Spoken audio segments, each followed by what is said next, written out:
ભરૂચમાં જૂનું મકાન ધરાશાયી, ફાયર બ્રિગેડની ત્વરિત કામગીરીથી એક કામદારનો આબાદ બચાવ.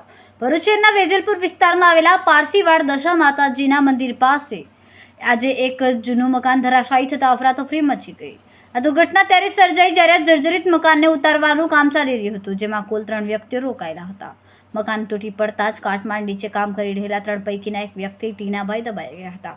અન્ય કામદારો અને સ્થાનિકોએ તરત જ મદદ માટે બુમરાણ મચાવી હતી. ફાયર બ્રિગેડની સરાહનીય કામગીરી. ઘટનાની જાણ થતાં જ ભરૂચ ફાયર બ્રિગેડની ટીમ સમયનો વ્યય કર્યા વિના તાત્કાલિક ઘટના સ્થળે દોડી આવી હતી. કાટમાળ નીચે ફસાયેલા ટીનાભાઈનો જીવ જોખમમાં હતો, પરંતુ ફાયર બ્રિગેડના જવાનોએ પોતાની સૂઝબૂછ, તાલીમ અને આધુનિક સાધનોનો ઉપયોગ કરીને ત્વરિત કામગીરી હાથ ધરી. ભારે જહેમત બાદ ગણતરીના સમયમાં ટીનાભાઈને સુરક્ષિત રીતે કાટમાળમાંથી બહાર કાઢવામાં આવ્યા. 108 મારફતે હોસ્પિટલ ખસેડવામાં આવ્યા. રિપોર્ટર ફારૂક દિવાન, ભરૂચ.